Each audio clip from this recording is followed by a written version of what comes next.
함께 읽겠습니다. 교회는 그의 몸이니 만물 안에서 만물을 충만하게 하시는 이의 충만함이니라. 아멘. 한 번 더 읽겠습니다. 교회는 그의 몸이니 만물 안에서 만물을 충만하게 하시는 이의 충만함이니라. 아멘. 오늘은 특별 순서가 한 가지가 있습니다. 우리 교회 이제 20주년을 기념하면서 우리가 보통 때는 못 듣는 우리 아가페 특별 찬양이 있겠습니다. 예.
20년 전에 이 개척을 해가지고 이제 오늘 20주년이 되는 그런 상황에서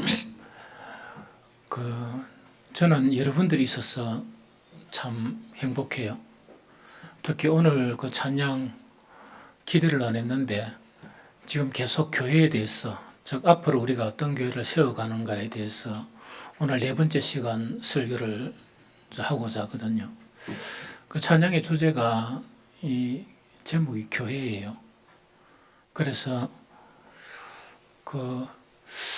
우리 아가페가 있어서 참 행복하고, 그 다음에 20주년이 되어서 이런 찬양이 있어서 참 행복하다 하는 생각이 듭니다.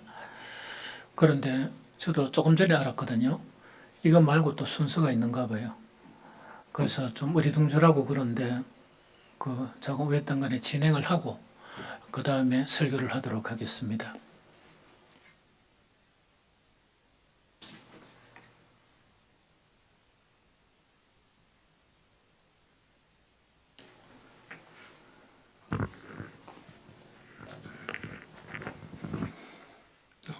빛과 소금 교회가 하나님의 인도하심 속에 20주년을 맞이하기까지 목사님의 기도와 헌신, 사랑의 섬김으로 오늘의 교회가 세워졌습니다. 목사님의 말씀과 삶으로 보이신 믿음의 본이 성도 모두에게 큰 은혜가 되었습니다. 이에 감사의 마음을 담아 이 패를 드리며 앞으로의 사역에도 주님의 은혜와 능력이 함께 하시기를 간구합니다. 2025년 6월 25일 빛과 소금교회 성도 1동.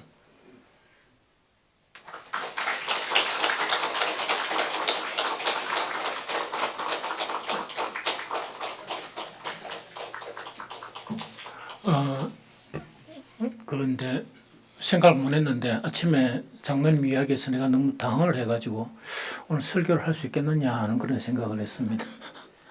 그런데 찬양을 찬송을 부르면서 생각한 건데, 오늘 이 귀한 선물은 내가 받아서는 되는 건 아니겠다 하는 생각이 듭니다. 저는 이거를 우리 사모한테 주고 싶습니다. 괜찮죠? 방에서 빨리 나와. 빨리 나오라고. 시간 없어. 빨리 오라고. 빨리 나오라고. 그래서 그동안 함께하고 수고한 우리 아내에게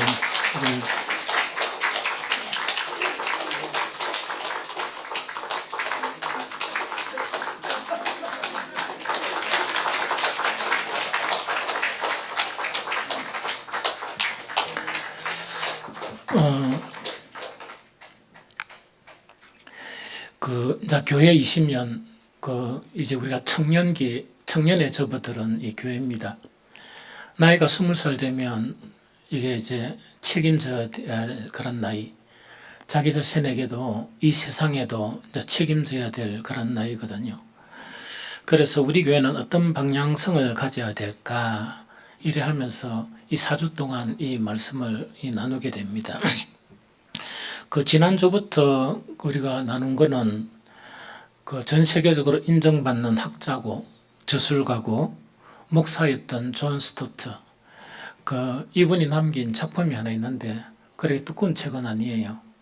그래서 교회에 대한 그런 서적 자체가 제가 한 10권 정도, 이렇게 10권 좀 더 맞는가 그래 있는 것 같아요. 그런데 존 스토트가 남긴 그런 작품이 살아있는 교회 하는 그런 작품을 이래 남겼다는 것은 지난주에 말씀을 드렸죠. 그것뿐만 아니고 존 스토트도 뭐냐니까 일평생 동안 그런 소망과 꿈이 있는데 그게 교회였었어요.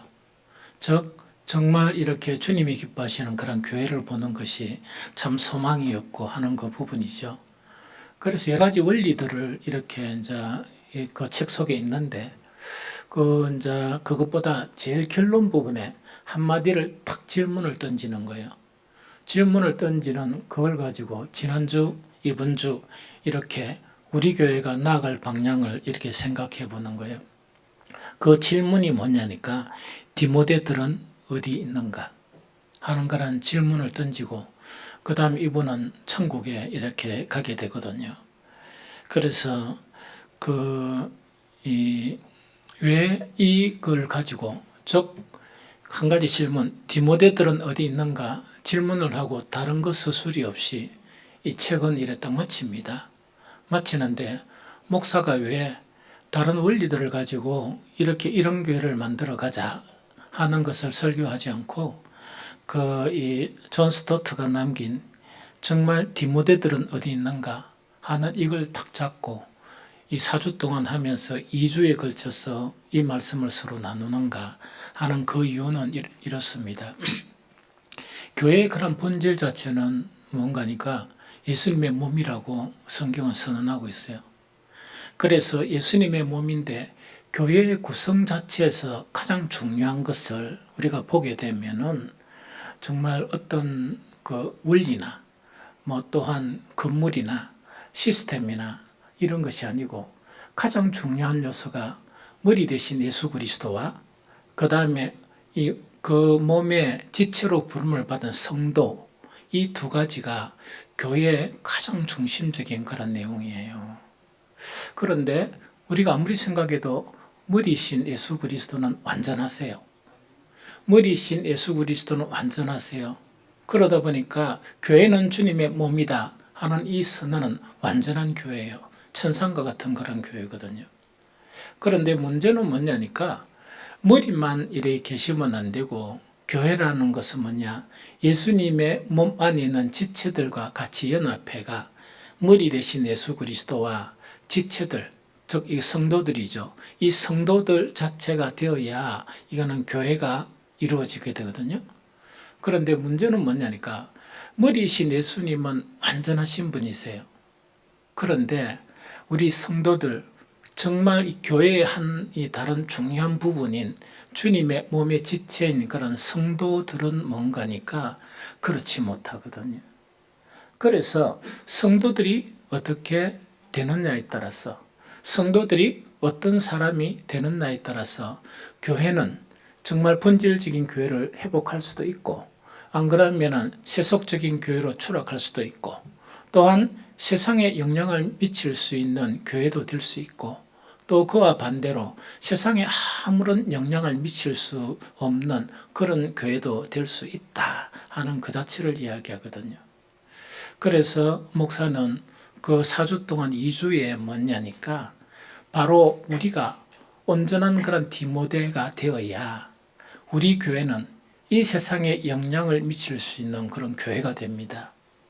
뿐만 아니고 하나님이 기뻐하시는 그런 교회가 되고, 뿐만 아니고 세상 사람들은 이 세상에 가지는 소망이 많아요. 돈이 많았으면 좋겠다. 권력이 있었으면 좋겠다. 안 그러면 나라가 이렇게 평화로운 나라가 되었으면 좋겠다. 이렇게 많이 소원하거든요. 그러나 세상 사람들이 모르는 이 세상의 유일한 소망은 바로 무엇인가? 교회예요. 그 교회거든요. 그래서 이 교회가 온전하게 되는 것은 정말 필요한 것은 뭐냐? 사람이 필요하다. 그 사람 중에서 어떤 사람인가? 디모데 같은 사람이 필요하다 하는 그 자체를 이야기합니다. 어쨌든 간에 그 디모데 전후서를 이렇게 2시간 만에 다 정리한다는 것은 거의 불가능한 일이에요. 그런데 이 디모데와 같은 사람들이 있죠.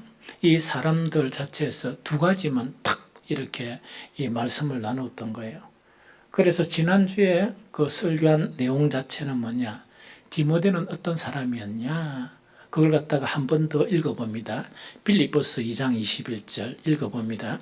자, 시작. 그들이 다 자기 일을 구하고 그리스도 예수의 일은 구하지 아니하되. 한 번 더 시작. 그들이 다 자기 일을 구하고 그리스도의 예수의 일은 구하지 아니하되 하는 그 이야기죠. 사실은 우리의 모든 성도들이나 목회자들이나 정말 교회 직분자들의 그런 이 신앙의 형태를 보면 뭐냐니까 하나님 앞에 내가 기대하는 게 있는 거예요. 하나님 앞에 내가 원하는 게 있는 거예요. 그래서 대부분의 성도들 자체가 바로 어떤 상태에 있는가니까 하나님을 믿는데 하나님을 믿는 그 믿음으로 내가 원하는 것을 얻으려고, 또 내가 원하는 것을 성취하려고 이렇게 하는 그런 성도들이 대부분이고, 이거는 이상한 일이 전혀 아니에요. 이걸 갖다가 막 제약이다 이렇게 할 수가 없거든요. 왜냐니까 우리 사람이 그런 필요가 무슨 필요가 있는, 내한테 어떤 필요, 그것을 우리가 가져야 되는 그런 사람이니까 그렇습니다. 그런데 디모데는 엄청 그 많은 사람들 중에 아주 특이한 사람이었어요. 그리고 이 바울과 동역한 사람들이 한 30여 명 되거든요. 그 중에 한 사람이 디모데예요. 그런데 이 디모데 자체가 뭐냐니까 정말 많은 그런 이 동역자들이 뭔가니까 자기가 하나님에 대한 그런 추구함, 소원을 다 가졌던 거예요. 그런데 디모데만은 뭔가니까 그런 것이 없고 오로지 하나님이 내 목적이고 주님이 내 목적이었다 하는 거 이야기죠. 디모데는 뭐냐니까 예수 그리스도의 일이 자기가 원하는 가장 궁극적인 일이었다 하는 그 자체를 이야기합니다. 그래서 오늘 그 빌립보서 2장 21절에 그들이 다 자기 일을 구하고 그리스도 예수의 일을 구하지 아니하되 하는 이 구하다는 말에 헬라어가 제테오라는 이야기예요. 그런데 이거는 뭐냐니까 뭔가를 얻기를 기대한다 하는 그 이야기요. 뭔가를 얻기를 기대한다 하는 그런 의미거든요. 그래서 아까 이야기한 것처럼 대다수의 그런 성도들이나 또 교회에 열심히 일을 한다고 하는 그런 성도들도 그렇고 또 목회를 한다는 그런 분들 속에서도 뭔가니까 대다수 가지고 있는 게 이 바울의 관점에서 또 보니까 자기의 그런 유익, 자기가 하나님께 원하는 그것을 얻으려고 이렇게 막 열심히 기도도 하고 신앙생활하고 이렇게 한다는 이야기거든요. 유독 디모데를 딱 보니까 그것이 전혀 없는 사람입니다. 디모데는 잘 때나 일었을 때나 정말 예수 그리스도를 주님으로 이렇게 믿기 시작한 그후부터 뭐가 되었는가 하니까 정말 예수 그리스도의 일을 구하는 그런 사람이 된 거예요. 그래서 이 존 스토트가 남긴 게 아마 천국 가서 만나보면 그러면 질문만 던지고 디모데들은 어디 있는가 질문만 던지고 아무런 해석이 없는데 그게 무엇입니까? 이렇게 물으면 이렇게 대답할 것 같아요. 방금 이야기한 거. 디모데는 어떤 사람이었느냐? 자기의 일을 구하지 아니하고 누구의 일을 구했다고요? 주님의 일을 구한 사람. 그것을 추구하고 그것을 위해서 달려간 사람이 바로 누구라고요? 디모데였다 하는 것 자체를 이야기합니다. 그래서 정말 이런 사람들이 한 사람 한 사람 이렇게 세워지고 한 사람 한 사람이 이렇게 이제 디모데처럼 이런 사람이 세워지죠. 하면은 뭐가 되는 거니까 주님의 몸인 교회가 이루어지게 되는 거예요. 여러분들 하나님과 우리 인간의 관계, 단 주님의 몸인 교회는 이겁니다. 자, 교회의 머리는 예수 그리스도시죠. 머리로부터 교회에 필요한 모든 하나님의 충만 자체가 머리로부터 이렇게 지체들에게 공급되는 거예요. 그런데 디모데처럼요, 머리신 예수 그리스도의 일만 구하는 거예요. 그러면 교회가 어떻게 바뀔 수 있을까요? 바로 천국처럼 바뀔 수 있는 교회가 되겠죠. 그런데 많은 사람들이 추구하는 것 자체가 뭐냐? 예수 그리스도의 일은 별로 생각을 안 하는 거야. 안 하고 각 지체의 그런 이 필요한 일이나 이 추구하는 일만 이렇게 전부 다 가지고 있다. 이렇게 하면은 주님은 머리실 필요가 있습니까? 없습니까? 있겠지. 왜냐니까 내 원하는 것을 채워주는 주님으로서는 필요하겠죠. 그러나 천국을 만들어가고 본질적인 예수님의 몸을 만들어가는 데는 필요 있습니까? 없습니까? 필요가 없고 그런 주님의 이 몸인 본질적인 교회는 이루어지지 않는 거예요.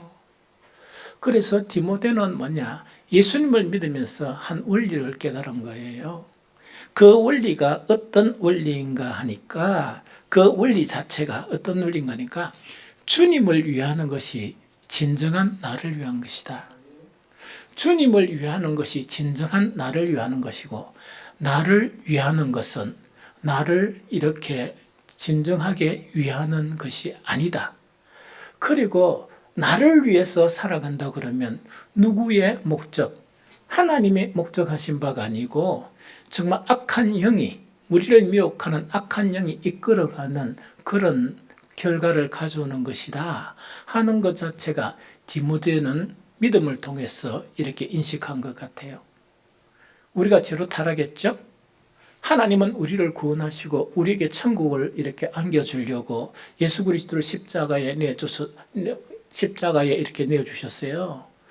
그런데 우리가 하나님과의 관계에서도 하나님을 원하는 것 자체가 나의 목적이 되지 않고 내가 원하는 것이 나의 목적이라 그러면 이 땅에 천국이 임하겠습니까? 이 땅이 뭡니까? 지금 세상처럼 계속 지옥처럼 유지되겠습니까?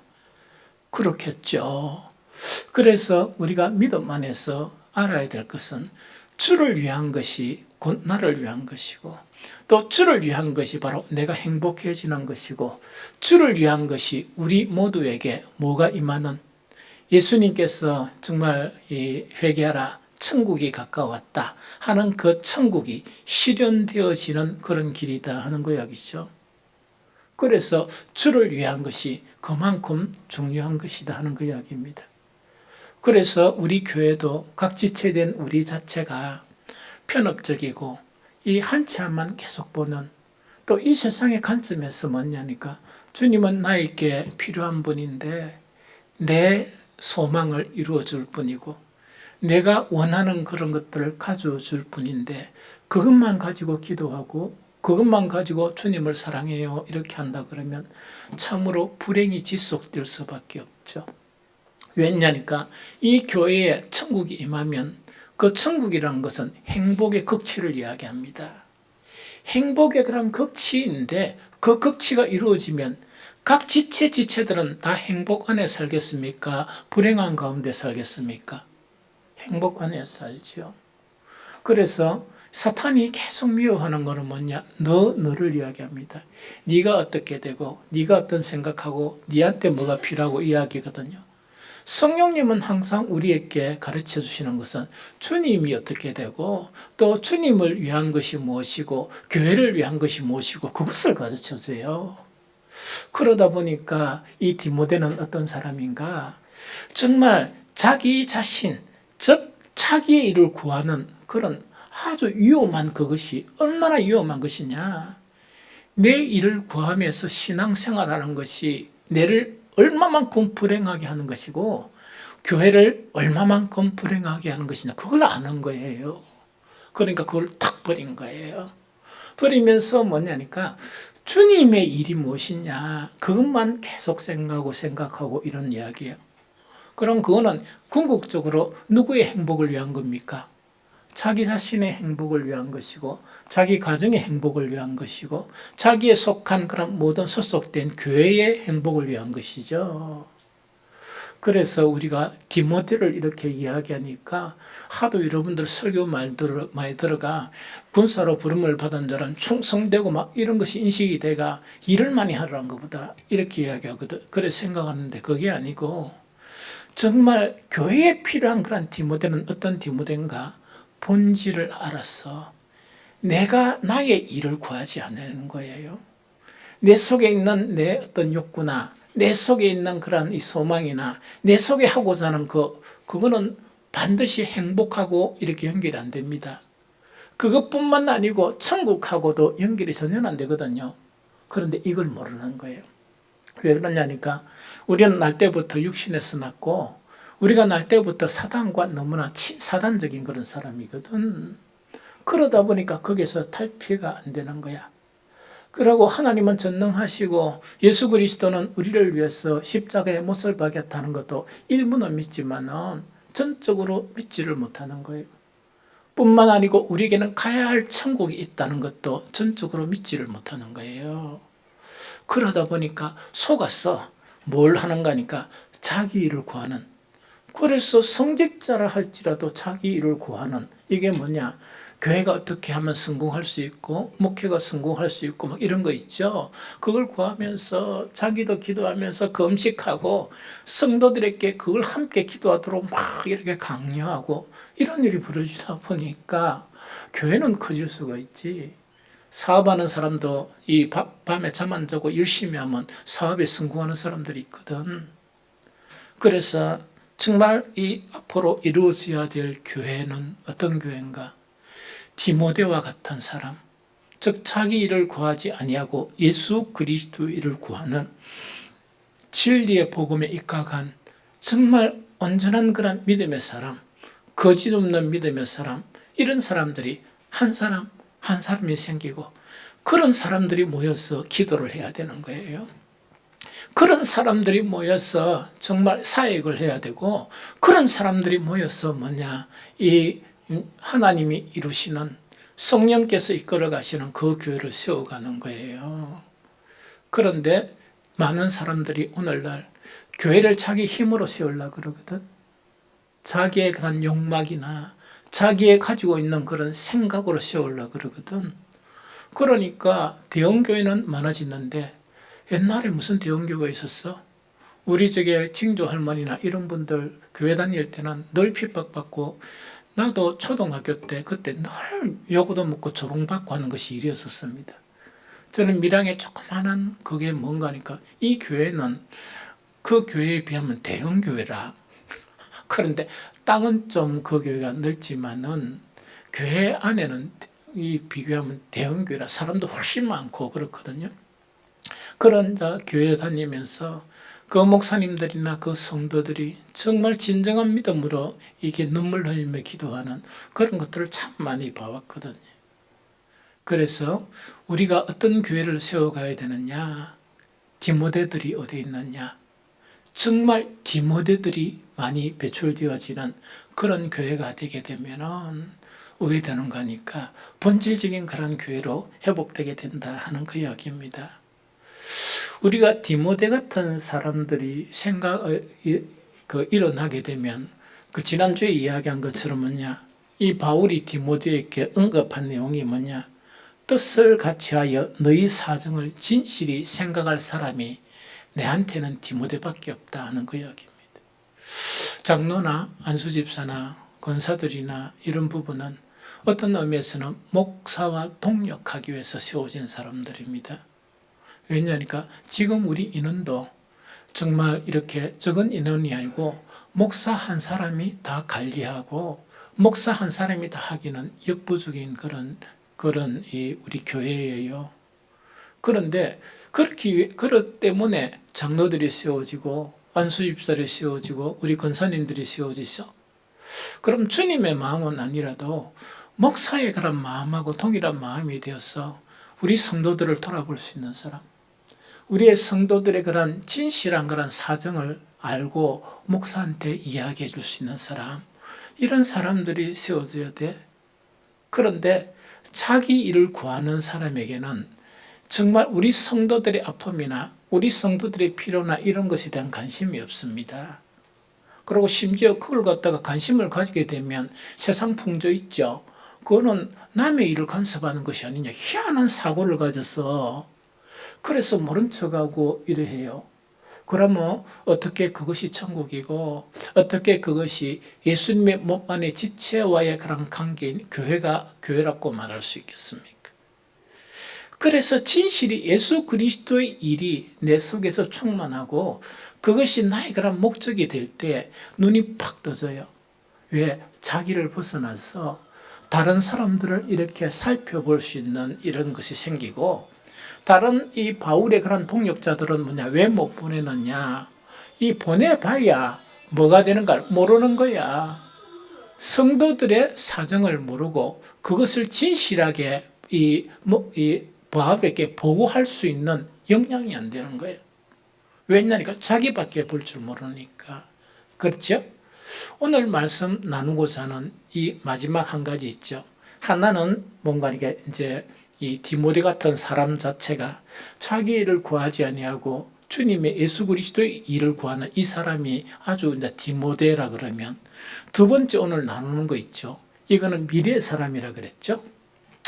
자기를 구하지 않은 것은 현재 나타난 디모데에게 나타난 아주 중요한 그런 내용이고, 오늘 나누는 것은 뭐냐, 이 바울이 뭐냐, 디모데에게 그 디모데 전후서를 보면 명령하노니 막 이렇게 명령을 해요. 그럼 이거는 뭐냐니까 그냥 유언한다 그런 이야기 아니고 내가 니한테 이런 명령을 한다 하는 그 한 가지가 있습니다. 그러면서 다른 한 가지는 뭐냐니까 내가 첫째로 권면한다 이렇게 이야기해요. 그런데 오늘 첫째로 권면하는 것까지는 못 들어갈 것 같아요. 왜냐니까 아무리 줄여도 이거는 뭐냐 더 그것을 설교하기까지는 시간이 없는 것 같아. 그래서 그 미래에 그 디모데에 대해서는 뭐냐, 이 디모데가 그 디모데에게 이제 서신을 남기는 거는 뭐냐, 이건 옥중 서신이에요. 로마 감옥에 처음에 투옥됐다가 다시금 투옥이 돼요. 투옥이 되고 난 다음에 이것을 남기고 뭐냐니까 바울은 순교하게 됩니다. 베드로도 순교하고 바울도 순교하게 되거든요. 그러면 마지막 순교하기 전에 그 한 사람인 디모데를 향해서 정말 뭐냐, 내가 너에게 명한다 하는 그런 명령 자체가 한 가지가 있습니다. 그러면 그 자체는 어떤 주제인가 하니까 이거는 뭐냐, 말씀에 대한 주제예요. 하나님의 말씀과 네가 어떤 관계가 되어야 되느냐 하는 그것이 바로 주제이다 하는 그걸 이야기합니다. 그럼 일단 읽어보고 설명을 이렇게 작은 최선을 다해서 알기 쉽게 이 설명을 하려고 합니다. 그래서 먼저 디모데후서 4장 1절 2절을 읽어봅니다. 자, 시작. 하나님 앞과 살아있는 자와 죽은 자를 심판하실 예수 그리스도 앞에서 그가 나타나실 것과 그의 나라를 두고 엄히 명하노니 너는 말씀을 전파하라. 때를 어떤지 못 어떤지 항상 힘쓰라. 범사에 오래 참음과 가르침으로 경책하며 경계하며 권하라. 한 번 더 시작. 하나님 앞과 살아있는 자와 죽은 자를 심판하실 그리스도 앞에서 그가 나타나실 것과 그의 나라를 두고 엄히 명하노니 너는 말씀을 전파하라. 때를 어떤지 못 어떤지 항상 힘쓰라. 범사에 오래 참음과 가르침으로 경책하며 경계하며 견하라 하는 그 이야기죠. 오늘 이 말씀을 보니까 아까 이야기한 명령을 하죠. 명령을 하는데 그냥 이걸 명령한다 그런 게 아니고 엄숙한 그런 명령이에요. 최상의 엄한 명령을 하는 거예요. 그게 뭔가니까 이 명령은 명령인데 하나님 앞과 살아있는 자와 죽은 자를 심판하실 그리스도 앞에서 그가 나타나실 것과 그의 나라를 두고 엄숙하게 명령한다 이야기죠. 그럼 이거는 그냥 명령입니까? 아주 엄하고 가장 중요한 그런 명령이란 말입니까? 예, 바로 그것을 오늘 여러분들과 함께 공유하고자 합니다. 그래서 이 말씀에 대한 명령인데 이거는요 그냥이 아니고 정말 이 바울이 이 순교를 앞두고요 모든 것을 다해서 디모데가 딴 거는 몰라도 이거는 절대로 잊어버리지 말아라 하는 것과 같은 그런 명령이 바로 이 말씀에 대한 명령입니다. 그리고 이 명령을 보게 되면 우리가 오해하는 것이 뭔가니까 항상 우리 성경은 그 구절을 보고 성경 전체가 있는 즉 디모데 전후서가 무엇을 의미하는가 이걸 같이 살펴봐야 돼요. 그래서 가장 이렇게 오늘날 그 목사가 봐서 마음 아픈 사람, 마음 아픈 분들이 뭔가니까 열심히 교회 일을 하는데 성경이 그런 탁 이런 중간중간 이런 내용들이 있죠. 그것이 전부인 줄 알고 이렇게 생활하는 분들이 있어요. 그건 대단히 위험해요. 대단히 위험하거든요. 그것은 대단히 위험한데 그렇게 머무르면 안 돼요. 오늘 이것은 말씀을 전하라는 그것에 이제 초점만 둘라 그래요. 그러나 디모데 전후서를 보면 전혀 그게 아닙니다. 말씀을 전하는데도 아주 내가 의미 명령을 한다. 그런데 디모데 전후서를 보면 내용이 어떤 내용이 많은가? 그 말씀을 가지고 어떻게 하라고? 네 자신도 가르치라 하는 그 이야기입니다. 네 자신도 이렇게 말씀을 가르치고 네 자신도 이렇게 변화가 되고 또 이 말씀을 정말 이 복음의 대상자들에게 이 말씀을 가르치고 전해라 하는 그런 내용입니다. 그래서 디모데전서 6장 13절 14절 세 번역을 봅니다. 세 번역을 봐서 읽어봅니다. 시작. 나는 만물에게 생명을 주시는 하나님 앞과 본디오 빌라도에게 훌륭하게 정언하신 그리스도 예수 앞에서 그대에게 명합니다. 그대는 우리 주 예수 그리스도께서 나타나실 때까지 그 명령을 지켜서 흠도 없고 책망받을 것도 없는 사람이 되십시오 하는 그 이야기죠. 여기도 뭐냐, 엄숙한 명령을 하거든요. 나는 그대에게 명하는데 누구의 뭐를 갖다가 만물에게 생명을 주신 하나님을 두고 명하고 또 예수 그리스도를 두고 나는 그대에게 명합니다 하는 그 이야기죠. 그래서 언제까지? 그대는 우리 주 예수 그리스도께서 나타나실 때까지 뭐를 지켜라? 그 말씀을 지켜서 어떻게 변해가라? 흠도 없고 책망받을 것이 없는 뭐가 되어라? 사람이 되어라. 이걸 명령하시는 거예요. 그래서 이 디모데가 받은 그런 명령, 또 우리가 지금 앞으로 되어야 될 그런 사람인데, 이거는 뭐냐니까 하나님의 말씀을 가지고 내 자신을 이렇게 가르치면서 어떤 사람이 되어라고? 흠도 없고 책망받을 것도 없는 그런 사람으로 계속 만들어서 가라 하는 그 이야기고, 또 내가 그렇게 변해가듯이 누구에게 가르치라? 정말 이 복음의 그런 대상자들에게도 그렇게 되도록 이 가르치는데, 이거는 그냥 명령입니까? 엄숙한 명령입니까? 엄숙한 명령이다 하는 것 자체를 이야기합니다. 그래서 저는요, 정말 20주년 된 우리 교회, 정말 우리 교회가 제가 최선을 다해서 여러분들 한 사람 한 사람이 디모데와 같은 사람, 즉 내 앞에 있는 것만 보고 아주 좁게 이렇게 편협하게 보는 그런 신앙이 아니고 본질적인 그런 복을 얻는, 정말 우리의 믿음의 조상인 아브라함이 복을 얻었듯이 그런 복을 누릴 수 있도록 내 자신의 그런 사사로운 그런 소원을 하나님 앞에만 있는 그거는 무너뜨려버리고 늘 생각하면서 예수 그리스도의 일이 정말 나의 목적이 되고 예수 그리스도의 일이 나의 그런 이 목표가 되어지는 그런 사람. 왜? 그것이 나를 행복하게 하고 내 가족을 행복하게 하고 우리 교회를 행복하게 하는 그런 길이기 때문에 그렇습니다. 두 번째 뭐냐니까 주님께서 우리에게 주신 말씀 있죠. 이 말씀을 내 자신에게 가르쳐야 돼요. 내 자신에게 가르치고 가르치면서 뭐냐, 우리 모두 다가 허물이 많고 흠이 많잖아요. 그 흠이 하나씩 하나씩 사라지고 책망받을 것이 하나씩 하나씩 사라지고 예수 그리스도의 그런 장성한 분량으로 변해나가는, 내가 그렇게 변해나가기 때문에 내가 말씀을 가르치면 그 대상자들도 변해갈 수 있는 기회가 되겠죠.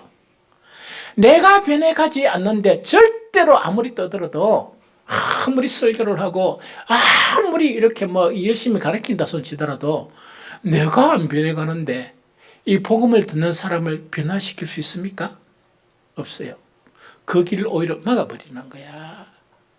그래서 우리가 이 디모데에게 가장 중요한 두 사람이 바로 그런 사람이다.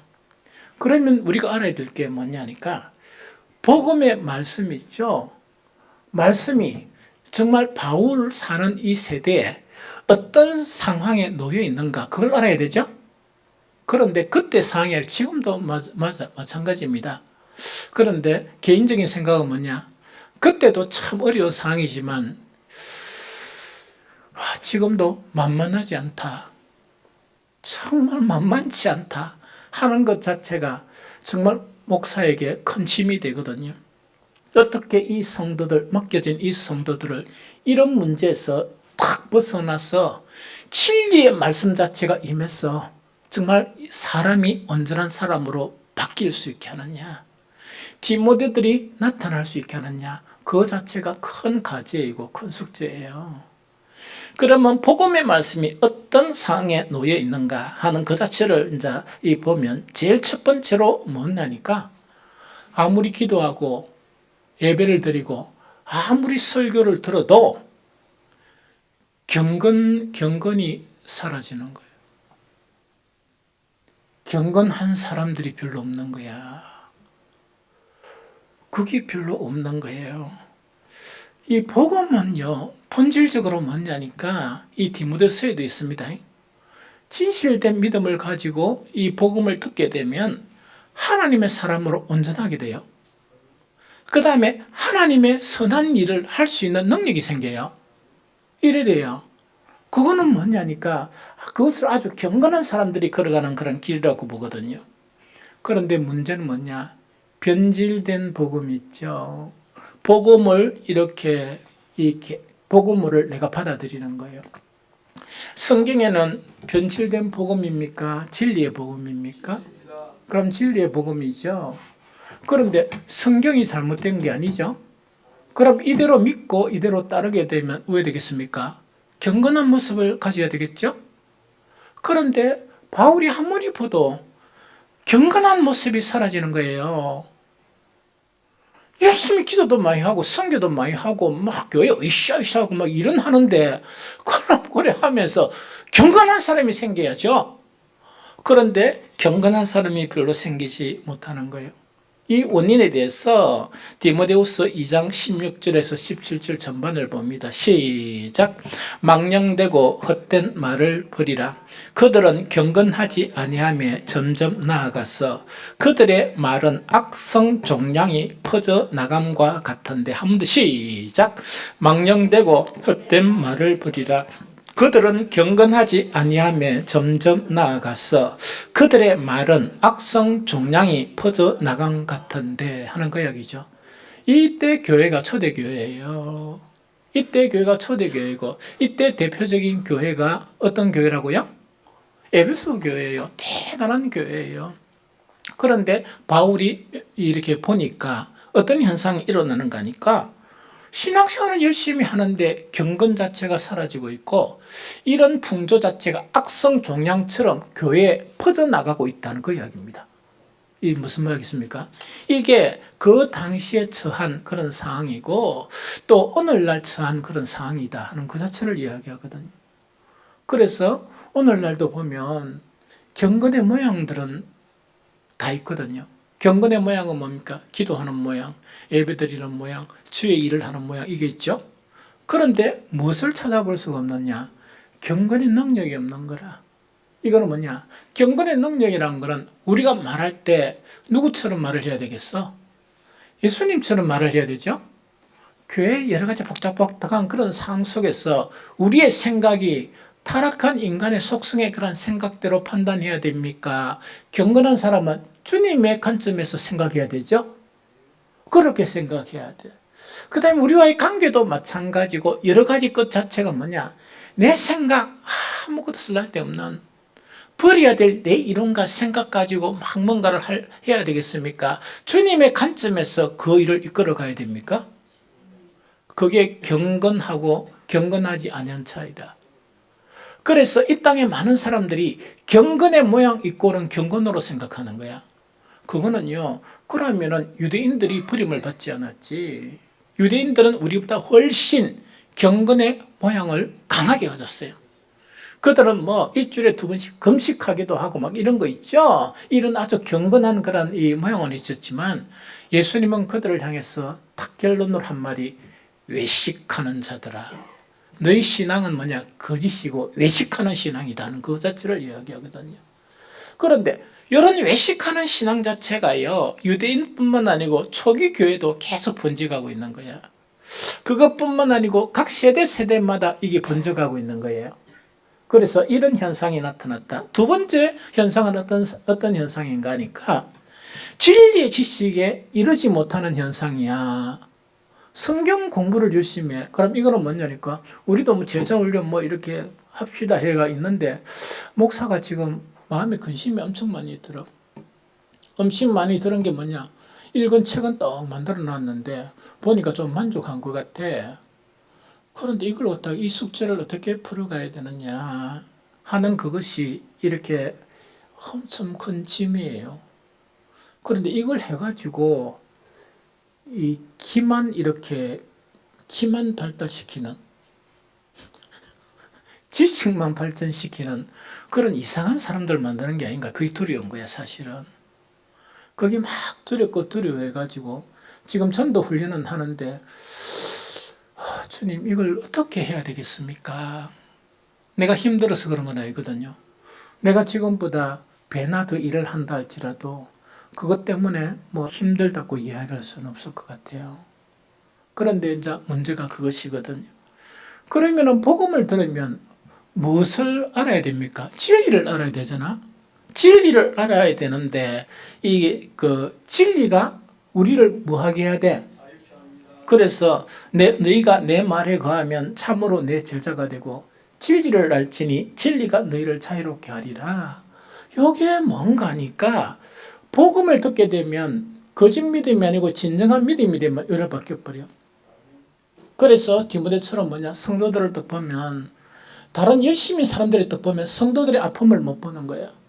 성도들의 진실된 문제들을 보지 못하는 거야. 왜? 눈이 완전히 감겨가지고.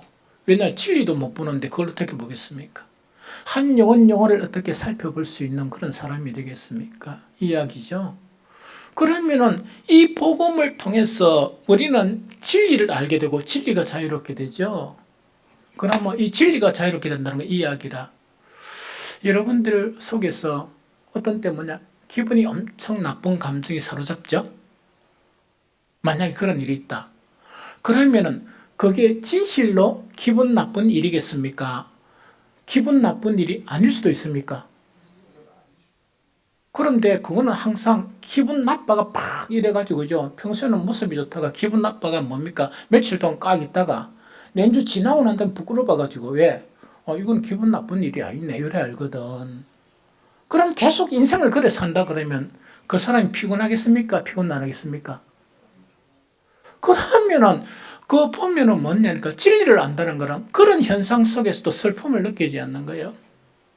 그런 현상 속에서 그다음에 또 어떤 사람은 목사님 자존심 상했어요 이야기죠. 그런데 뭔 이야기요? 이러면은 목사한테는 아무 문제도 아닌 거야. 그러면 목사님 상담할 게 있는데 자존심 상했어요. 이래가지고 목사가 별로 아무것도 일이 아니라 이러면 그럼 진리를 알면 그렇군요. 이래야 되겠죠. 목사로 신뢰했다 그러면 목사님 지금은 잘 모르겠지만 기도 안 해볼게요. 이래야 되겠죠. 근데 이 목사 이상하다. 내가 위로를 받으러 왔는데 아무것도 아니네요. 아무것도 있잖아. 이러거든요. 그럼 목사가 아무것도 아닌 거는 뭐냐? 여러 상을 봐가지고 아무것도 아닌 거라. 아무것도 아닌 게 아닐 수도 있거든요. 그러면은 진리를 알지 못하면 항상 썩고 있거든. 이거는 분노할 일이고 이거는 참을 수 없는 일이고 이러거든요. 그런 것 속에서 붙잡혀 사는 거야. 붙잡혀 사는 거야. 여러분들 일평생 그런 거 살면서 그런 것에 붙잡혀 사는 사람을 보면은 그 사람하고 같이 동행하는 게 기쁩니까? 안 그러면은 힘듭니까? 여러분들이 힘든 요지를 많이 가지고 있어요. 목사가 보기에는 이 사람은 이렇고 이 사람은 그런 게 아니고 목사가 객관적이면서도 주관적으로 보면 진리를 몰라가지고 자꾸 자기 생각 속에 빠지는 거야. 그러다 보니까 목사가 근심이 엄청 많은 거예요. 행복감 있죠? 난 불행해요. 이런단 말이야. 목사가 딱 보니까 목사보다 훨씬 가진 게 많고 또 목사보다 훨씬 행복에 그런 조건들이 많은데 불행해요 이러면은 할 말이 별로 없잖아. 그럼 왜 불행감을 느낄까? 말씀을 통해서 진리를 볼 수 있는 눈이 생기면 내가 얼마나 행복한가 그걸 알게 되는 거예요. 이거는 뭐냐니까 내가 이 세상 한평생을 살아도 항상 연극문대 이야기했죠. 연극문대가 다 주인공이 될 수 없잖아. 어떤 역할을 하면 관계없는데 주인공이든 어떤 역할을 하거든 그 역할 자체가 사람들에게 감동을 주면 그 연극은 성공한 거야. 우리가 어떤 역할을 하든 하나님의 감동을 주게 되면 성공한 거죠. 그런데 그걸 보지 못하고 항상 뭐가 되려 한다? 주인공이 되려고 하는 거야. 그거는 유치원 아들 다니는 아들 있죠. 동영이도 그런 거 생각 안 해. 자금 맡은 일에 충성하지, 막 이렇게 하지. 그런데 거기에 매여 있고 자유가 못 되는 거라. 왜? 아무리 진리의 말씀을 들려줘도 뭐냐? 내 안이 부패되어 있는 거예요. 내 안이 어두운 거야. 내 안에 욕심이나 탐욕이 가득한 거야. 성경 그거 버리라 그랬잖아. 안 버리고 버리라 하면 뭡니까? 기분 나빠하고 버리라 하면 더 꽉 옮겨잡는 거야. 그러면 진리를 알겠습니까? 모르겠습니까? 모르겠죠. 그래서 이런 현상이 벌어져. 성경 읽어볼까요? 디모데후서 3장 6절 7절을 읽어봅니다. 이 현상이 있었어요. 시작.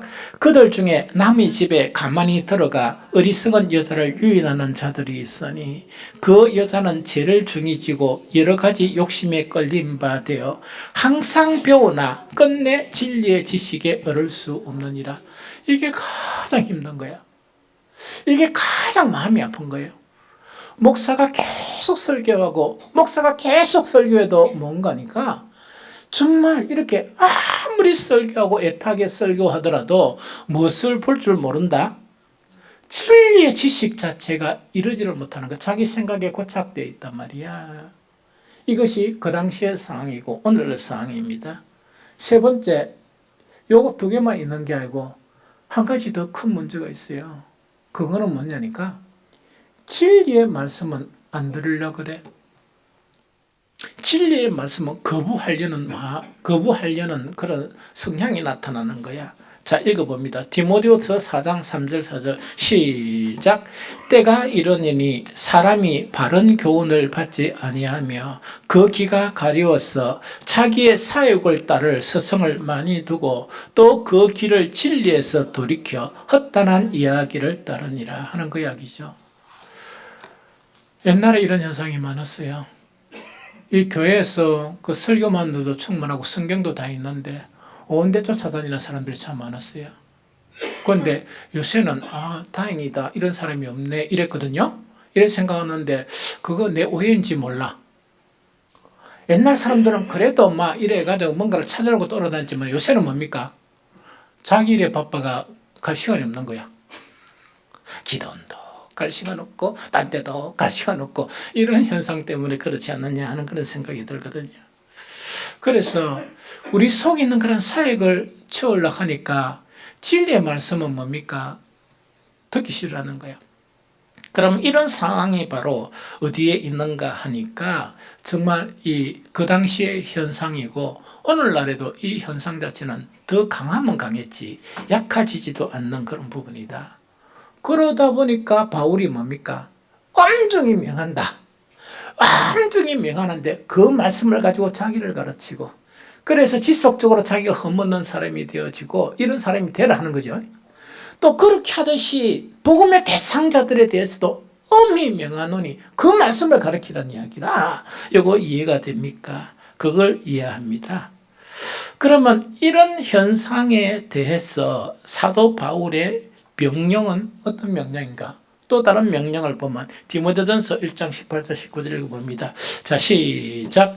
아들 디모데야 내가 내게 이 교훈으로서 명하나니 전에 너를 지도한 예언을 따라 그것으로서 선한 싸움을 싸우며 믿음과 착한 양심을 가지라. 어떤 이들은 이 양심을 버렸고 그 믿음의 가나이는 파산하였느니라 하여기죠. 그럼 여기서 디모데야 내가 내게 이 교훈으로서 또 뭐랍니까? 명령한다 하는 이야기죠. 이 교훈은 어떤 교훈입니까? 예수 그리스도의 복음이에요. 예수 그리스도의 복음을 두고 명령하노니 이걸 이야기하거든요. 그러면서 이 명령인 복음의 명령에 순응을 하면서 뭐라고요? 너는 선한 싸움을 싸워야 된다. 싸움을 포기하면 이걸 못한다는 그 이야기거든요. 두 번째, 믿음과 착한 양심을 가져라. 그래야 이 말씀을 통해서 네가 진리에 이를 수가 있고 이 말씀을 통해서 네가 변화될 수 있다는 그 자체를 이야기합니다. 뿐만 아니고 선한 싸움을 포기하면 절대로 안 된다는 그 이야기죠. 그러면은 선한 싸움은 왜 필요합니까? 왜 필요합니까? 진리의 복음을 전하면은 왜 됩니까? 이거는 계속 선한 싸움을 싸워야 돼요. 그러면 성경 한 구절 보면 디모데전서 1장 3절 한번 봅니다. 자, 시작. 내가 마게도냐로 갈 때 너를 권하여 에베소에 머물러 한 것은 어떤 사람들을 명하여 다른 교훈을 가르치지 말며 이야기죠. 이거는 뭐냐? 복음 외에는 다른 걸 가르치지 마라 하는 그 이야기거든요. 그럼 여러분들은 생각해 보세요. 자기도 선생이라 그래가 이 다른 복음을 가르치는 거야. 그런데 교회 안에서 그걸 가르치지 마시오. 이렇게 이야기하면 그 사람들이 뭐라 하겠습니까? 니만 사역자가, 나도 사역자다. 니는 경력이 내보다 하나 안 하나. 이런 걸 이야기하겠죠. 그러면 여기 기가 죽어가지고 그래 니는 니대로 하고 나는 내대로 하고 이러면 뭐 되겠습니까? 허용이 되면 교회가 이 변질되겠죠. 성도들이 변질된 그런 신앙이 되겠죠. 그러니까 선한 삶을 포기하면 그래 니는 니대로 하고 나는 내대로 하고 뭐 이래 되죠. 그런데 이것이 뭐냐? 그 진실된 복음을 전한 사람한테 그거는 이렇게 안 돼요 하면 무슨 근거로 그래요? 이래 보면 할 말이 없어. 논쟁이 있어야 되거든. 그러니까 선한 삶을 포기하면 뭐 되겠습니까? 그런 것들이 계속 나타나게 된다 하는 그 이야기거든요. 그 다음에 이제 이 선한 싸움을 싸워야 될 이유가 그거라. 그 다음에 두 번째 선한 싸움을 싸워야 될 거는 아까 사람들이 사욕을 가지고 있기 때문에 자기 길을 즐겁게 하고 자기가 원하는 일들을 하나님으로부터 얻으려 하는 그런 생각을 가지고 있겠죠. 그런데 목사가 지난주에 이야기한 것처럼 자기가 하나님으로부터 얻으려고 하는 것은 좀 포기하고 그 다음에 주님의 일을 먼저 생각하세요. 이러면 기분 나쁘겠어? 기분 좋겠어? 안 나빠야 되는데 참 섭섭하기도 그렇겠죠. 그럼 이런 것에서 반발이 생기는 거야. 그러면 이 목사는 우회되는 거니까 끊임없이 인내하면서 끊임없이 참으면서 심지어 그러면 심한 말까지도 듣게 되고 이래요. 그럼 그걸 갖다 참으면서 견디면서 그 다음에 예수님 십자가에 달리신 그 장면을 보면서 제자들의 그래 배반을 당한 그런 행적을 보면서 이 선한 삶을 계속해 나가는 거예요. 그러고 왜 그런 설교만 해요? 그와 관계없이 계속 이런 설교를 하는 거예요.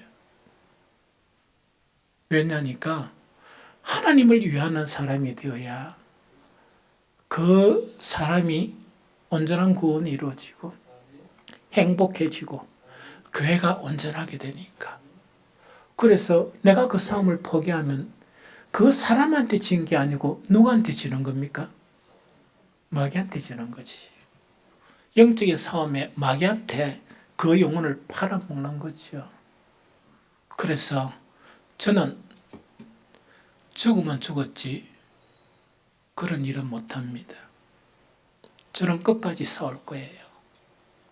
여러분들하고 싸움이 아니고 악한 사탄들하고 끊임없이 싸울 거야. 왜? 그게 미혹되고 이러다 보니까 내가 싸워야 될 대상은 여러분이 아니거든. 그래서 이러다 보니까 싸움이 계속 시작되는 거라. 두 번째, 믿음과 착한 양심을 가지라 이야기거든요. 믿음과 착한 양심을 안 가지게 되면 말씀을 통해서 자기를 훈련시킬 수 없습니다.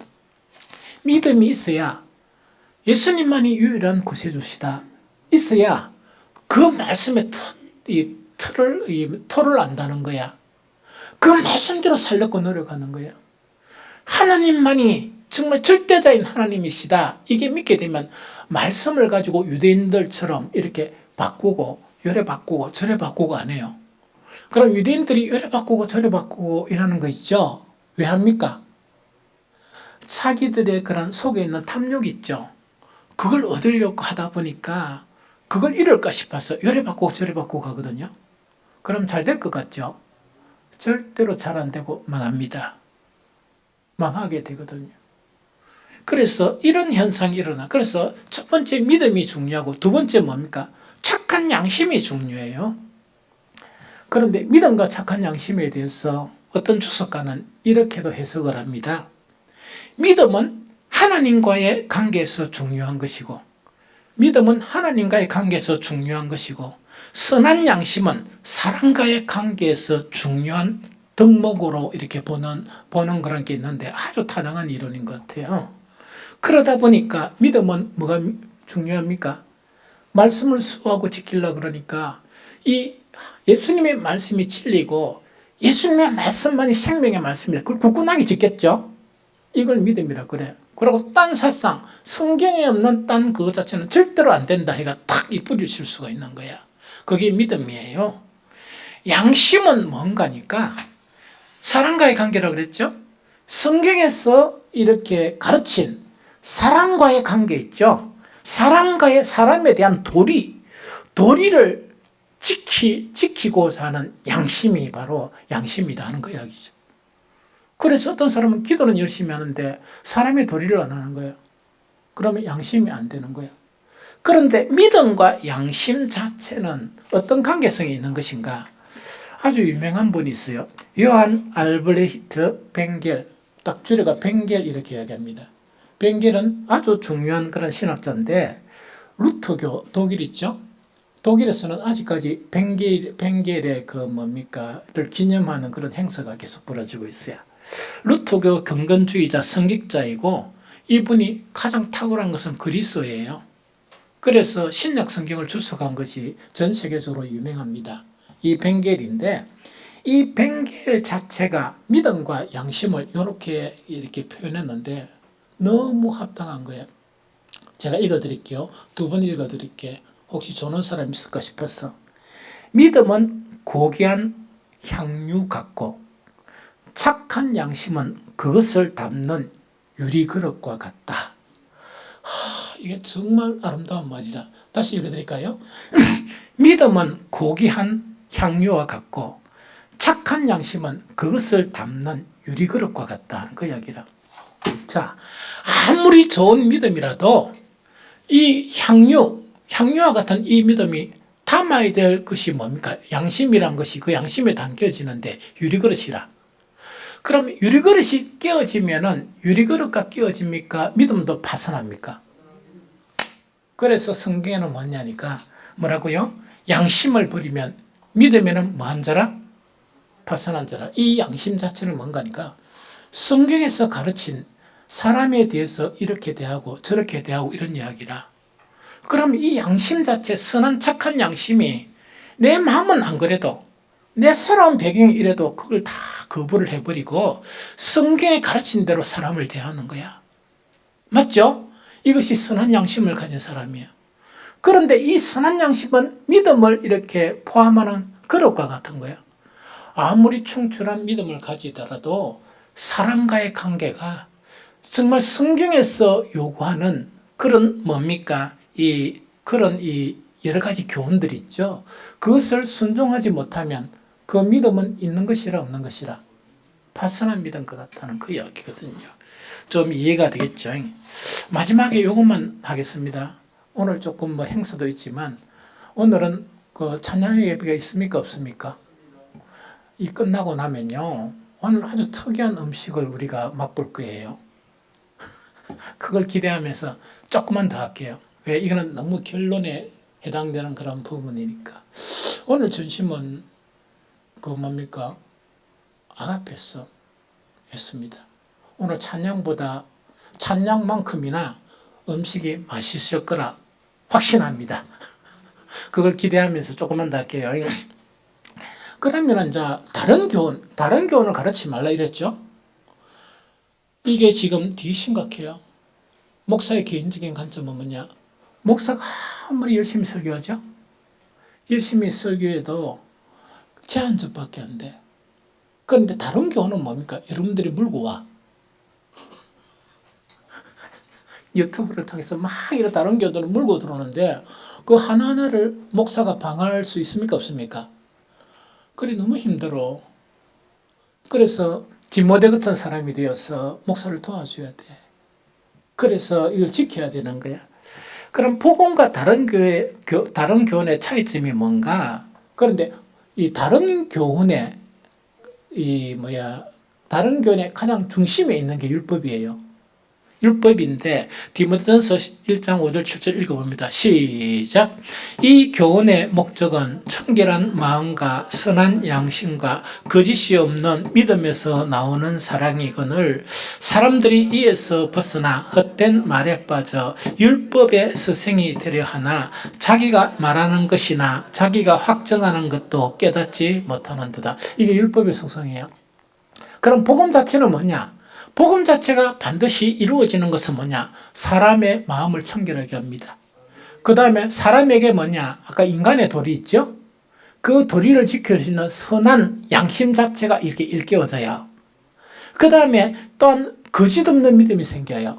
거짓 없는 믿음이란 거는 내가 하나님께 나오면서 내 목적을 가지고 나오는 게 아니고 이거는 내 목적이는 버려야 되는 거구나. 그러면서 예수 그리스도의 일을 목적으로 가지고 나오는 거야. 그게 이제 거짓 없는 믿음이라. 이런 것 자체가 형성되면서 교회가 아름답게 되거든요. 아름답게 되는데, 그래 하면서 뭐가 형성된다고? 성경의 그런 본질 속에 있는 하나님의 본질인 아가페 사랑이 우리의 마음속에서 하나씩 이렇게 커져가게 돼요. 이게 나타나야 되겠죠? 율법은 절대로 이런 일을 못합니다. 율법은 절대로 이런 일을 못하는 거야. 율법은 절대로 우리의 마음을 청결하게도 못하고 우리의 마음에 선한 양심 자체를 불어일으키지도 못하고 율법은 절대로 거짓 없는 믿음 자체를 가지고 나오지도 못하고 율법은 절대로 우리를 이기적인 사랑에서 바꾸지 못합니다. 이해됩니까? 이것이 율법이라. 그리고 율법의 특징이 아는 지식들은 많은데 진리의 지식이 아니다 보니까 여러 책들이나 이래가지고 이렇게 보다 했는데 나중에는 그 의미가 뭐고 하면 지도 몰라. 자기도 몰라. 근데 열심히 가르치는데 뭔가 이렇게 뭘 가르치는 게 자기를 몰라요. 이게 무슨 말이겠습니까? 이런 현상이 율법이다. 그럼 이와 비교해가지고 복음은 사랑을 형성시키는 것 외에 어떤 속성을 가지고 있는가? 이 대단히 중요하거든요. 디모데후서 3장 10절만 봅니다. 디모데후서 3장 자 시작. 나의 교훈과 행실과 의향과 믿음과 오래 참음과 사랑과 인내와 함도 시작. 나의 교훈과 행실과 의향과 믿음과 오래 참음과 사랑과 인내 이야기죠. 이때 나의 교훈 좀 띄워놓고 나의 교훈이라는 건 뭐냐? 바울이 예수 그리스도를 통해서 배운 그런 모든 교훈들을 이야기합니다. 그런데 나의 이 교훈들은 뭐하고 같이 함께하는가? 이게 대단히 중요해. 뭐하고 같이 함께하는가니까 제일 첫 번째로 나의 교훈과 바로 연결되는 게 뭡니까? 행실이 나오죠. 그럼 복음, 이 참 믿음의 복음은 뭔가니까 뭐를 바꾼다? 행실을 바꾸는 거예요. 그럼 이 행실이라는 것은 뭔가니까 하나님의 말씀이 율법이 안 되고 법은요 사람은 안 바뀌는 거야. 기분 좋을 때는 지키고 사람이 안 좋을 때는 안 지키고 이런 거 있답니까? 고려한단 말이야. 우리가 새벽에 갈 때 신호가 탁 걸렸는데 주변에 차가 한 대도 없거든. 그러면 그냥 지나갑니까? 섭니까? 그냥 그러니까 사람이 안 바뀌어. 사람이 바뀌면 뭐냐니까 이거는 우리가 약속한 것이니까 사람이 있든 없든 지켜야지 요 이야기라. 노력한단 말이야 그렇게. 그 사람이 바뀌어야 되거든. 그래서 여기서 행실이라는 것은 내가 내 스스로 가르치는 말씀이 이게 의문, 법이 안 되고 인격이 되는 거야. 인격이 되어서 뭐가 변한다고? 내 생각이 변하고 또 내 사람이 바뀌는 걸 이야기해. 이해가 됩니까? 그럼 이게 이제 복음이야. 두 번째 뭐냐니까 자 봅니다. 나의 교훈과 행실 있죠? 행실이 그런 이야기고 아주 중요한 한 가지가 의향이 나옵니다. 이거는 대단히 중요하고 대단히 중요해요. 대단히 중요하고 대단히 중요하거든. 의향은 뭔가니까 목적을 말해요. 목적을 말하는데 요거는 뭔가니까 의향, 바울이 내 의향과 하는 거는 뭐냐? 바울은 담대하게 내가 예수 그리스도를 본받는 자 된 것처럼 너희도 나를 본받는 자가 되라. 이렇게 이야기할 수 있는 사람은 하나님의 말씀을 통해서 복음의 말씀을 통해서 내 내면 속에 뭐가 알게 됐다? 하나님의 뜻을 알게 되는 거야. 하나님의 뜻과 뜻을 알게 되면서 내가 어떻게 바뀌는가? 내 생각이 하나님의 뜻과 동일한 자기의 생각이 형성되고 삶의 목적이 형성되는 거라. 이거 없으면 생명이야. 이거 없으면 율법이라. 그런데 오늘의 삶 이것 없이요. 단지 말씀을 율법에 입각해가 자기는 하나도 안 바뀌는 거야. 그렇게 살락하니까 그렇게 살면 안 된다는 그 이야기라. 바울이 엄명하는 거는 알겠죠? 그래서 정말 나의 교훈과 행실과 의향이 그것을 이야기합니다. 그러면은 믿음은 뭔가니까 이거는 이거는 설명 믿음의 그런 정도라. 아까 이야기한 것처럼 예수님만이 구세주다. 확실한 믿음이 되면 예수님의 모든 말씀은 철떡까지 믿어야 되겠죠? 철떡까지 믿어야 되나? 그것뿐만 아니고 나와 예수님과의 관계 속에서 어떻게 되는가? 바울이 고백한 것처럼 바울이 감옥에 턱가 있어서 이 빌립보 교인에게 이야기하는 거예요. 막 빌립보 교인들은 언제 추록할 수 있나 뭐 할 수 있나 막 그걸 걱정하는데 뭐냐? 나는 감옥에 있으면서도 내 마음 가운데 유일한 한 소망이 강하게 나에게 자리 잡고 있다. 그거는 내가 어떻게 되든지 내가 감옥에 있든지 죽든지 살든지 관계없이 나를 통해서 예수 그리스도가 존귀하게 되는 것이 나의 유일한 소망이다. 놀라운 이런 고백을 해요. 그래서 믿음의 극치는 이렇게 고백할 수 있는 게 믿음의 극치를 이야기합니다. 자기의 모든 일을 버린 거야. 이해가 됩니까? 그 다음에 뭔가니까 또 뭐냐 사랑과 오래 참음과 인내가 나오죠. 사랑은 이제 그만 이야기하고 너무 많이 이야기하고 오래 참음과 인내는 뭐냐? 그 주석가들은 오래 참는다는 것은 뭐냐? 사랑과의 관계에서 오래 참는 것을 이야기해요. 우리가 입안에는 혀도 물리죠. 우리가 이렇게 공동체에 있으면 문제가 생깁니까 안 생깁니까? 그러면 뭐냐? 복음 자체는 뭐냐? 세상은 그런 게 있으면 싸워야지, 따져야지, 또 분을 풀고 복수를 해야지. 복음은 그렇게 안 하는 거예요. 복음은 그렇게 안 하고 항상 그럴 때마다 주님께서 나를 참으신 것으로 생각하면서 내가 죽어도 주님 앞에 수십 번은 죽어야 될 그런 인생이었는데 나를 용서하셨다. 이러면서 나에게 그 위해를 강한 그 사람을 용서해주는 그 용서해주는 오래 참음이 형성되는 거예요. 뿐만 아니고 인내는 뭔가니까 사람과의 관계가 아니고 환경의 관계예요. 살다 보면 정말 가시와 엉겅퀴가 가득한 이 세상에 보면 때로는 환경 자체가 힘든 가운데 있죠.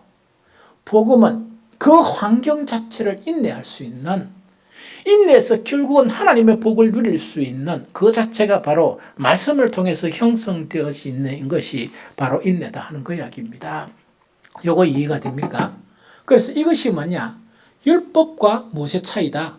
복음의 그런 확연하게 다른 그런 차이다. 요거는 디모데 전후에서 해석한 그런 차이를 이야기합니다.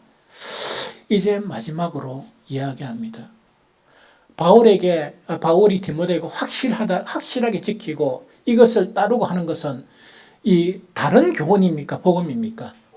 복음을 고수하고 복음대로 살려고 노력하고 이렇게 얘기하죠. 그러면은 왜 바울은 하나님의 말씀인 이 복음 있죠? 복음에 대해서 왜 이렇게 엄중하게 명령하셨을까? 그 이유는 알아야 되잖아. 그 이유는 알아야 되죠? 그 이유 자체만 말씀을 마치고 이제 끝나려고 합니다. 에베소서 2장 20절 요것만 읽어봅니다.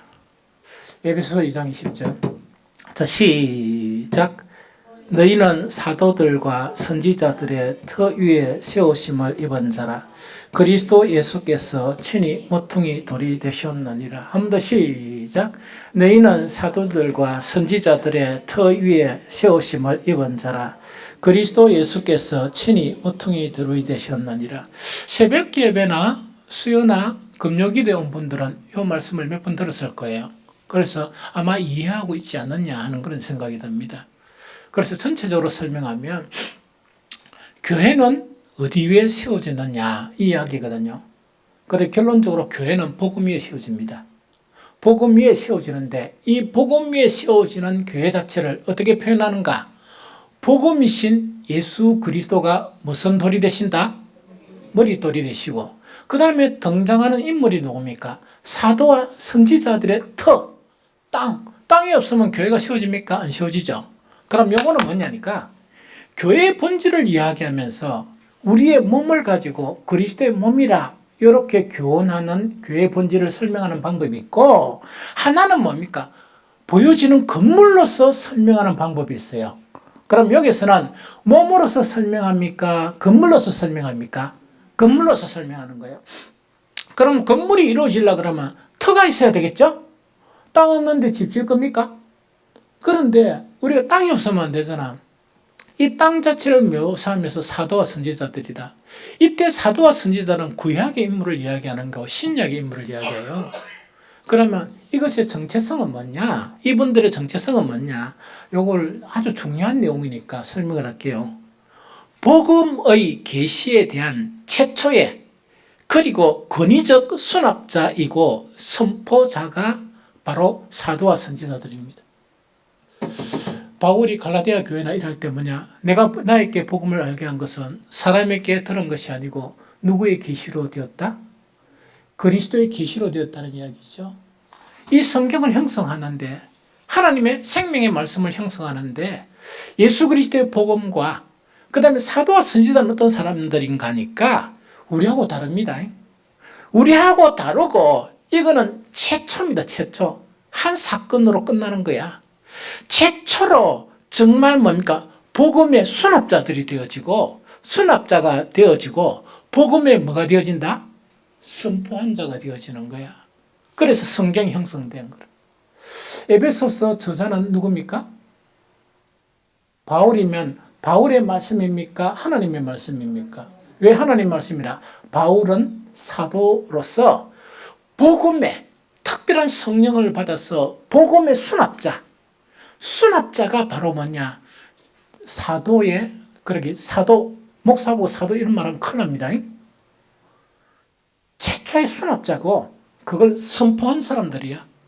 그것 자체가 문서로 형성되어서 지금은 성경으로 나타나면서 모든 성경은 하나님의 말씀입니까? 아닙니까? 하나님의 말씀이죠. 그럼 다시 말하면 교회는 뭐 위에 세워진다고? 사도와 선지자들의 터 위에 세워진다는 것은 순수한 진리의 말씀의 수납자고 선포자 대신 그 분 위에 또 복음의 말씀인 예수 그리스도 위에 교회는 세워지는 거야. 그러면 복음이 변질되면 교회는 무너집니까? 안 무너집니까? 무너지죠. 그것을 우리에게 이야기하는 그 부분이다. 그러니까 바울 자체가 어떻게 합니까? 정말 모든 정말 이렇게 엄중하게 명하는 거예요. 이 복음을 위해서 뭐 해야 된다? 싸워야 되고 이 거짓 복음이나 성경에 없는 것을 가르치거나 이렇게 하는 것은 막아야 되고 또 성도들이 뭔가니까 자기의 마음의 그런 탐욕이나 이것하고 자꾸 이렇게 자기 기에 좋은 이건 이 말씀 자체를 들으려 하는 것하고 뭐 해야 된다? 싸워야 되고 이렇게 지켜야 된다 하는 그 자체를 우리에게 이야기합니다. 이제 말씀을 마치겠습니다. 20년 된 우리 교회 주차장도 필요하고 뭐도 별거 많이 필요하죠. 그런데 사실은 목사한테는 그게 엄청 그래 필요한 게 아닙니다. 목사에게 가장 필요한 것은 뭐냐? 사람이에요. 어떤 사람인가? 자기의 일을 구하지 아니하고 이제 복음을 잘 이해해가지고 자기의 구원과 행복을 위해서 주님의 일을 구하는 그런 사람이 필요하고 두 번째, 바울이 엄중하게 명령한 것처럼 복음을 수호하고 정말 진리를 지키고 이 진리의 말씀을 자기 자신을 가르치면서 온전한 사람이 되어지고 진리의 말씀을 사람들에게 가르쳐서 함께 온전한 사람이 되어지는 거 있죠. 이것이 아주 절실한 그런 필요이다 하는 이야기죠. 그러면 우리 교회는 뭐냐? 산에 있는 동네처럼 빛을 발할 수 있는 교회가 되어지고 우리 교회는 뭐냐? 진리의 기둥과 터의 사명을 능히 감당하는 그런 교회가 되어지고 뿐만 아니고 우리 교회 안에는 그렇게 되면 하나님의 충만 자체가 충만해져가는 그런 교회가 되어지고 우리 교회는 천국을 말할 수 있는, 정말 천국의 것을 보여줄 수 있는 그런 아름다운 교회가 되어지기 때문입니다. 저는 여러분들에게 간곡하게, 제가 뭐 엄중한 명령으로 명령할 수 있는 입장은 안 되는 것 같고, 간절하게 이렇게 여러분들한테 권면하는 것은 이 디모데와 같은 사람이 여러분들의 믿음의 목표가 되는 그런 복을 누리는 성도들이 되시기를 예수 그리스도 이름으로 축복합니다.